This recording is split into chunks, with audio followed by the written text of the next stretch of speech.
Why does Thrawn look like that in Ahsoka?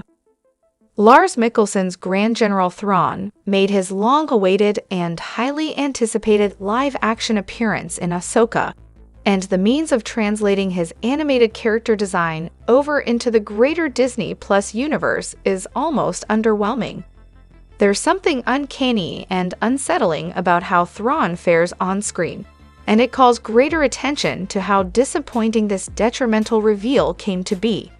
Thrawn is undeniably a chilling villain when it comes to Mikkelsen's apathetic and cold attitude, but his menacing demeanor is distracted by a makeup job that nearly looks as if his body's been CGI'd or photoshopped.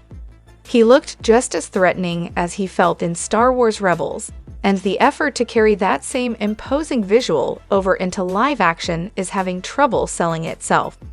Ahsoka's insistence that Thrawn's grand reveal would be earth-shattering almost feels overcompensated when it comes to the final execution of his live-action design.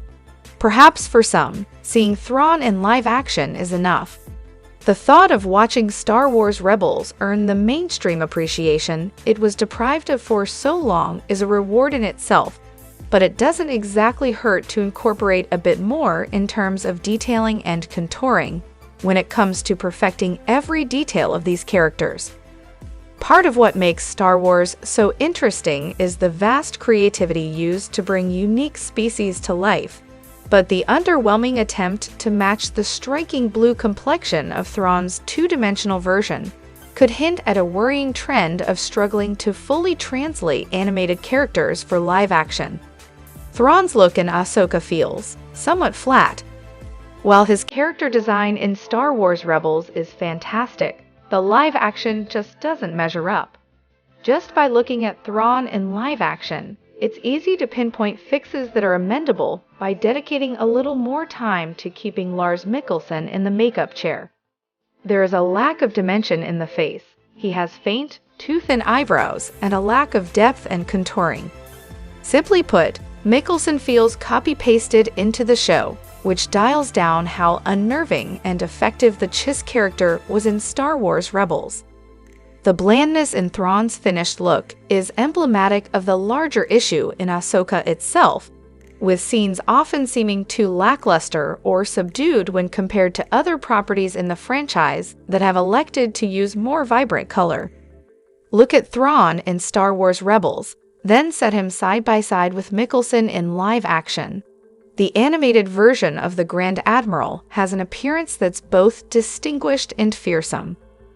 While it might not have been possible to achieve the exact same high-cheekboned, heavy-browed, menacing mug that could send a chill down any spine, and nailing down Thrawn's signature red stare could have been a challenge in and of itself, given the discomfort that accompanies full sclera contact lenses, but it's still strange not to see that same UV glow we're used to. Thrawn's lackluster presentation in Ahsoka makes us question whether his appearance was really necessary in the series altogether, or whether he may have been shoehorned into this live-action project for the sake of setting up something bigger.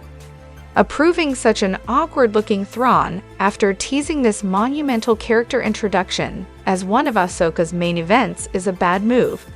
Maybe Ahsoka being so dark and muted also applies to Thrawn's look, and Mikkelsen's performance so far manages to be both ominous and foreboding, but it doesn't make sense as to why this Thrawn has been so scaled down upon his return.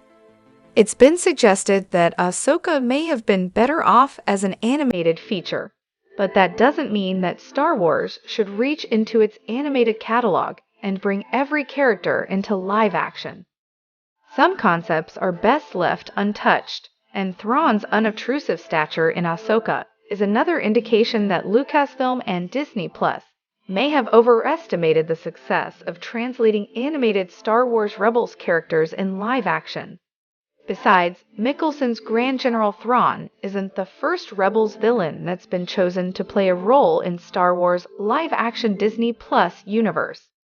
Rupert Friend joined the Star Wars universe as the Grand Inquisitor in Obi-Wan Kenobi. In a similar vein to Thrawn's reception, the Grand Inquisitor's live-action character rendition was unimpressive when it came down to how it was executed. Much like Thrawn, the Grand Inquisitor was hard to take seriously as a villain, as his physicality and overall design failed to match his more sinister intentions. It's unfortunate that Thrawn's initial live-action entrance in Star Wars was a bit of a letdown in terms of his appearance in Ahsoka. Perhaps he should have stayed animated, and the entire process of attempting to bring him into live action could have been avoided altogether. There's plenty to genuinely like about how Ahsoka has capitalized off of animated Star Wars media, such as Rosario Dawson's Ahsoka Tano becoming Ahsoka the White, or the World Between Worlds that featured a glimpse of Rebels. Yet these moments are few and far between. The unequal distribution of design quality given to different characters has become more and more obvious as Star Wars ventures deeper into its latest era. Perhaps there's still an opportunity for some final tweaks to be made. That is if Thrawn has an even bigger role to play in Dave Filoni's upcoming film, intended to bring everything to a conclusion.